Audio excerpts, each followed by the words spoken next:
Hello fellow cinephiles. So for today's video I'm going to do something a bit different. I want to begin movie news, I guess, talking about news about particular films or ideas or concepts coming out, and doing a video about those sort of things and talking about really looking at my opinions and thoughts on these sort of films. And the second part of this video, I really want to look at some ideas I've got, some reboot ideas, some concepts, some pitches I've got for ideas of how they could make particular films a little better, or how to reboot particular things that might work in a better way. And I just want to start doing this every so often, maybe once a week, once a month. It all depends on what sort of news is coming out and what I want to talk about. I just want to try something different with the videos besides just the reviews. Anyway, so we'll start with movie news. So look, there's been talk of a Zatanna film, which I think would really be brilliant. She's a character that's been around since the 60s and has appeared in a variety of the superhero sort of comic books and animated movies and series. But she never had a real live action sort of film. She's appeared a little bit in Smallville in a couple of episodes in the later seasons, but that's sort of all the live action versions we've had of her. But there's talk of Warner Brothers doing a film on this because it's a DC property. And so for those who don't know, Zatanna is a character that is a stage magician as well as an actual magician. And she's the daughter of Giovanni Zatara, who was a well-known magician, and she ultimately gets his sort of powers and is able to do particular things. But she does something different when she does spells and stuff like that. She says them in reverse. That's just part of her character. Now, she's a character I've really thoroughly enjoyed, and ever since I saw her a little bit in Smallville and some of the graphic novels and comics I've read based upon her character, I've been really impressed with it, and I was really wanting a movie based upon her. I think it would work really well. You could sort of do it a little bit in the vein of Doctor Strange, not visually or story-wise, but just sort of the concepts, the supernatural, the spiritual world. This is sort of what Zatanna's character works within. She's appeared with John Constantine in a few things, and I just think her character would be kind of really interesting, and if you did it in the vein of Doctor Strange, it would be, I think, work out quite well. It's only talks at the moment of doing this film, but I would love to see this actually become a reality and this film be made. They really need to, I think, with her character, introduce her in something else before they give her an origin film, because if people don't know who she is, they won't get they'll be confused by her appearance in a movie or how she fits in the DCU sort of world, as she is part of the Justice League and a lot of the animated and comic versions of this storyline. And I think this would make a really interesting film. There's also talk of a Silver Surfer film that Adam McKay is interested in doing. I don't know if Adam McKay is the right person for it, but I would love to see the Silver Surfer film. I think this is a really interesting character, and the only live action experience we've had with him is in Fantastic Four: The Rise of the Silver Surfer. That was voiced by Lawrence Fishburne, played by Doug Jones. We didn't really get to see a lot about him, and he was only in a small role in that film. And I just think as a separate character in his own movie would really be interesting, because it looks at the universe and Galactica being the bad guy, and where he came from and why he destroys planets, and his abilities and how his abilities are within the surfboard he surfs on through the universe and the different planets and worlds he goes to. It could really open it up. It could be like a Guardians of the Galaxy type concept in the scope and the look of it, not necessarily the character of the story. But I think this would be a really brilliant storyline and character, and I'd love to see this in the film, in a film version, a good film version about this particular character. There's been talk of a Batgirl movie for quite some time that Joss Whedon was attached to that is not anymore.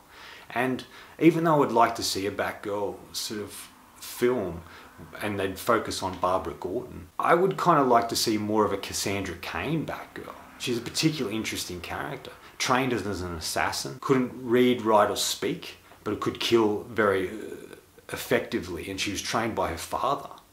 And I think she's a really interesting character, and within the comics she ultimately, after her father is arrested, she's ultimately taken in by Batman. Barbara Gordon, who's now the Oracle after being shot by the Joker. Oracle and Batman start to help her be able to read and write and learn to become a hero and use her skills for good rather than killing people or violence or bad things. And I think Cassandra Cain would be a brilliant Batgirl, and I would love to see this. I've heard in the new Birds of Prey, The Emancipation of One Harley Quinn, the new film's coming out with Margot Robbie. They have casted Cassandra Cain, actress, to play the character, but she's only a kid in it. And I would rather see her as an adult, but it'll be interesting to see where they go with that character after that film and when that film does come out. But I just think this would be a better idea of a Batgirl for me than Barbara Gordon, which we've seen a lot of. The other movie news that's come out is Matt Reeves has finally finished the script for the first Batman film, his standalone series, and I'm kind of interested to see his films. I think what he did with the Planet of the Apes series was fantastic, especially the last film, War for the Planet of the Apes. I thought was brilliant, and I'd love to see what he does with Batman and who he's going to cast. I think he's going to go a younger Batman, but who he chooses, I'm not quite sure.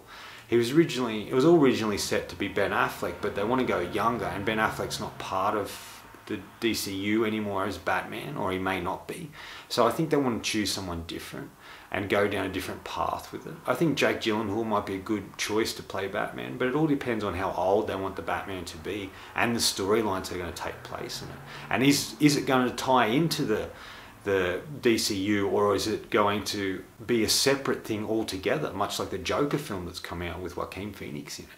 Now, it's be interesting to see what they do with it, but I am kind of interested to see where he takes the Batman storyline and what he does with it. That's ultimately all the movie news I sort of have at this stage. As these videos go along, I hope to do a lot more of movie news, but I just want to do something different with the videos, and that's what I'm trying here. Alright, so the second part of the video, like I said, so we're going on to reboots and ideas of how to make particular characters or particular things work a lot better. Now, I thought I'd start with Fantastic Four. Now, in my opinion, they haven't got this right at all. The early films they did in the early noughties weren't great. They were directed by Tim Story, and they were really comic booky, cheesy and sort of dicky films. The first one just didn't really work for me. It was boring, not a lot happened, and it sort of drearied on, where the second one was a bit better with action, but it still wasn't great. And there's even a live action one that they did in the mid-90s that was never released and never finished and never quite got there. And with Josh Trask's one that came out not long ago, which I didn't mind, but it felt like two separate films, it still wasn't exactly where it could have been for these characters. I think the best way to do these characters or bring them out in a live action version would be a TV series. I think you could evolve the characters much better, you could introduce a lot more villains, you could do it in the vein of like Supergirl, Arrow, or any of these shows that Greg Berlanti is doing. And I think it could be kind of an interesting thing. Obviously not make it as dicky and silly as those films, but make it a bit more serious. But it does have a lot of humour within it, and I think it could work in that regard. I think with a pilot episode, don't go into the origin story too much. I think you start with them fighting a particular villain or coming up against something difficult. And as the episode goes on, we see flashbacks of little bits and pieces that happen to them that can relate to what's going on with the episode itself and what they've come up against. And I think that might be a good way to do it. You could expand the characters, you could spend a bit more time with them. You could make it a short season, maybe 10, 13 episodes, and do a couple seasons of that, and then you could really bring them back into the limelight and then maybe do a spin-off movie from that. And I think that could be a good option. But that's just my thoughts on how they could do Fantastic Four in a bit better way and sort of actually bring it back to the basics and make it interesting and fun again once more, rather than serious or too over the top and cheesy. Now the other two are reboots of horror movies that haven't quite got right yet, that I've got some ideas for that might work, may not work. Maybe it's all just silliness that I'm coming up with, but there's just some ideas that I think might work.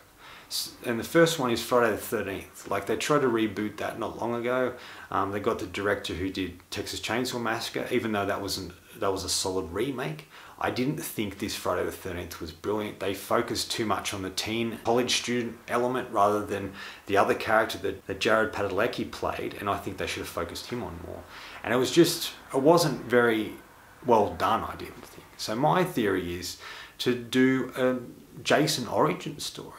Look at Mrs. Voorhees, look at Jason when he was young and what happened to him, and do that whole thing. And look at Pamela Voorhees as well. There's a graphic artist out there, or a sort of comic book sort of storyteller known as Mark Andreyko.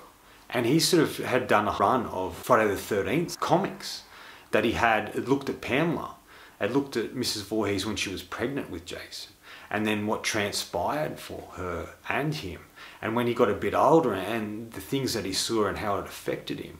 And I think they ultimately want to go into what happened to Jason. We've heard bits and pieces, we've seen some of it in Freddy vs. Jason and some of the previous Friday the 13th films, but I think he could really go and tell his story as the first film, and ultimately by the end of it, Mrs. Voorhees is the killer, and then you have the second one, you go into Jason being the killer again and reboot the whole series.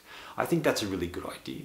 Mark did talk about how he would love Jason Blum to give him 10 to 15 million and he'd go off and make the films he wants to make, and I think that would be a really great job and great idea, and it'd be a way to reinvent this sort of character a bit better. He's sort of one of the very few horror icons that you could do a backstory to, because you don't know too much about him, and you can make him a bit more sympathetic than he actually is. And it's a character you might be able to get behind even though he's a killer, and feel from him a bit more and make it a psychological horror film rather than just a slasher film. And I think there's a great opportunity to do that here, and I would love to see that. And the other one is Nightmare on Elm Street. Like, I'm a fan of some of the films from the Nightmare on Elm Street series, the first one, the third one, and New Nightmare. I'm not a huge fan of Freddy vs. Jason. I think that's a bit silly and ridiculous. The remake they did with Samuel Bayer wasn't great, and it could have been a lot better. I think they could have done a much better job with it than they... And we could have got a much better sense of Freddy Krueger, I guess. So my idea would be, go back to basics in a way. Go back to Fred Krueger as a Springwood slasher. Look at him abducting and murdering children, and the rampage that he went on and the things that he did as a serial killer. And then ultimately have the court case, he'd get off on a technicality, and the parents of the children he's killed come and kill him and burn him in his house, like the legend goes, and he ultimately becomes Freddy Krueger by the end of it. I think that would be a great idea. I've always thought that would be interesting. Do the first one as sort of a thriller horror film, rather than a slasher, gory sort of movie. And then ultimately, by the end of it, he becomes Fred Krueger. We have the gloves, the hat, have Robert Englund play him again. I think you can, especially for when he's younger, the Springwood slasher, they could make him look younger, which they've got the technology to do. And I think he's the best and choice for Freddy Krueger, and the only one I really think should play him, because I think he's brilliant in the role. And then what you would do is from that go into the second one, make it the Nightmare on Elm Street everybody knows, and have Freddy Krueger appearing in the dreams of the kids of the parents that killed him, and sort of haunting them and tracing them and going after them through the series. I think that would be kind of interesting and a great, fresh, new idea of way to start it. They did a little bit of that in Freddy's Dead. They showed a little bit of backstory, and Freddy vs. Jason sort of looked at that much more Springwood slasher sort of character, which I really liked. But I wanted like to see a bit more of that, and I think it would be a great idea to look at it in that particular way. There was a number of short films that came out looking at Fred Krueger, sort of in the, I think it was the 50s or 60s, as this killer, and seeing what he did and what transpired and how manipulative he was and what he did. And I think these were really great, and you could take a lot from them and make this a whole new example of something really interesting.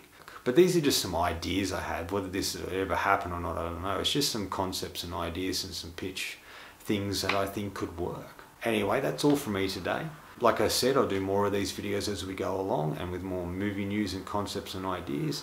And hopefully you'll like what I've said here. And just put down in the comments below if you think this is a good idea or any other concepts you may have. But thank you for watching.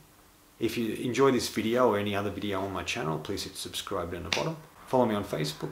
Otherwise, until next time, enjoy the movies.